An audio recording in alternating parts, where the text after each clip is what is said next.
Well, it was the whirlwind trip that had UK, all the tabloids and Kylie Gillies going, what? But more information now is emerging about Prince Harry's 3 days in London. Yeah, for more, royal commentator Angela Mollard joins us live. And there are reports that Harry turned down an offer from the King to stay in a royal residence. Heaven knows he has enough of them. There was a spare bedroom, right? Why would Harry have said no?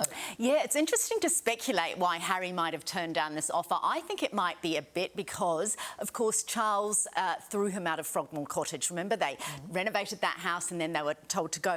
I think Harry wants to sort of be self-supporting. So three days in a hotel, but very interesting that Charles and his son are counter-briefing on each other at the moment. Yeah, right. Now, sources have also claimed King Charles chose not to see Harry due to the short notice and that media circus that comes with the prince everywhere he goes. What do you make of that? Do you think it's true? A lot of truth in this, I think. So what Charles's team is sort of briefing is that Charles didn't want to see Harry because with cancer, he has to focus on his recovery. He doesn't need the drama. He doesn't need anything to go wrong. And he knows that any time he sees Harry, it becomes a massive media story. But there's a lot of shenanigans around behind the scenes. In fact, the phrase recollections may vary is being used by Charles's team about the fact that he'd been asked by Harry. He's saying, well, we didn't actually get an invitation from Harry. We didn't get a request from Harry. So lots of counter-briefing here. So very interesting. Can I ask a quick question? What's counter-briefing? If Harry wanted to see his dad, is he going to his dad's team or can he just text his dad and say, Dad, can we have a cup of tea? It's so interesting you asked this because I wondered how they communicated as well. And I read a piece that said that Charles sometimes knows when his team is coming towards him, holding a phone, and he knows that it's Harry on the phone and he just brushes them away. Really interesting. It was in the Times or the Telegraph, so a reputable source. So really interesting. Mostly, though, I think they communicate via email. Because you know what, the King probably doesn't carry around a phone because it would be like a huge security risk, right? But also that opens the door for his team to walk towards him with the phone going,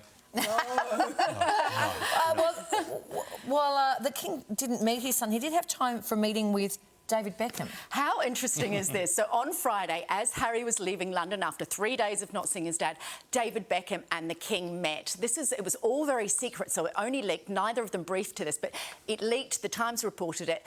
And the fact is that David's really interested in the King's Foundation and the charity and being involved in that. Very interesting because, of course, David Beckham used to be working with Invictus with Harry. Yes. That relationship's broken down because Meghan accused Victoria Beckham of leaking stories to the press. But it's really interesting that the Beckhams are nailing their sort of...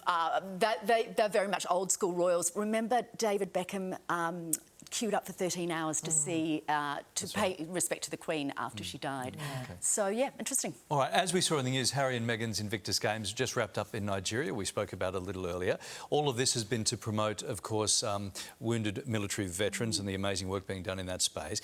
Do you think this has been a success? Such a good question, because we thought London wasn't great because he didn't get to see his dad, but Nigeria has been almost like, Peter Ford tweeted, an LD version of a royal tour, which I actually really like. So they've had a lot of press around it. Things have gone well. The Nigerians have been very welcoming. Of course, Meghan recently talked about the fact that she was 43% Nigerian when she looked into her ancestry.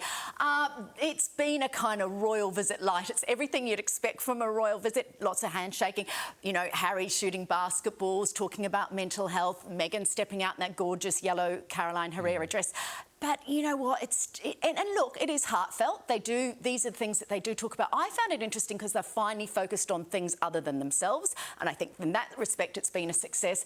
But you do look at them and think the Queen appointed you as members to be sort of representative of the Commonwealth. That was going to be that role. Had they retained that role, they would have done a brilliant job of it. They could have been visiting countries like Nigeria, other Commonwealth countries, and had something specific to them. But on other people's terms, not on their own terms. And that's what they couldn't swallow. That's exactly right. So Harry invites the BBC into one media event in London, but that was it. So it's very much that, you know, your media have to publicise what the royals do, but Harry could not get past his hatred of the media. They wanted to do it all on their own terms. That's right. And that's But they'll make mistakes, Kylie. That's the thing. You know, when you have good representation and good media teams, you don't make mistakes. I was looking at that Nigeria trip thinking there just needs to be one one thing go wrong and this could totally blow up. Before we go, Prince William has given a little bit of an update, a health update on Princess Catherine. It's been all quiet, hasn't it? It's only a little update, I'm afraid. Yeah. He was down in Cornwall